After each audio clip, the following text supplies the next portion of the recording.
love fishing a right angle. Anywhere I can find a corner that sticks out, that right angle can be so important. Come on, dude. Oh, he come off. Oh, he's still there. He's still there. He's still there. Ah, nice fish. Smoked that Series 5. Kind of in those in between where they've come from spawning and before they get out of the bay, in between stuff. Man, I mean, this is a nice bass. There we go. That's a good one. In the areas where they've gone to and they're coming back. They use like an interstate. They come and go the same way. Oh, good solid 5+ pounder. Look how thick that fish is. 5 of those weigh good every time. Look at that water bait right there. You can see how that little point sticks out. Just an insignificant bump on the bank, and it's just enough piece of structure for those fish to utilize as deep structure, but it's just a stopping place, a stop and go. And I think this is something that's underutilized too, cranking, particularly this time of year. They've got done spawning, they're hungry, but they're kind of lethargic. And we're conditioned just to wind that plug, just wind it. Yeah, when one eats it, he knocks the fire out of it. But right now, they're kind of nipping at stuff.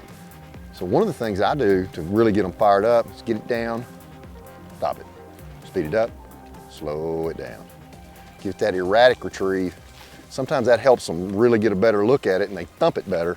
Even though they're lethargic, they'll come by and they'll get it. But sometimes that's what it takes to trigger them, to get them to bite instead of just that constant retrieve.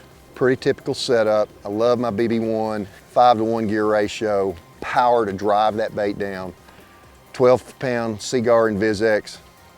And this is a 6.5-foot David Fritz cranking rod.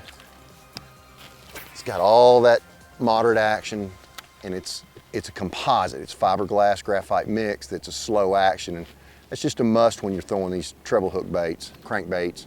That fish wasn't hooked that well, and I was able to get him turned and get another hook in him. So what I'm doing is I'm just systematically going outside on this point.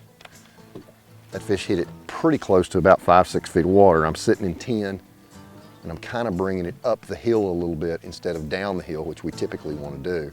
Just trying to give these fish a different look. When you're fishing these little short points, these little places leading out, angle is real important.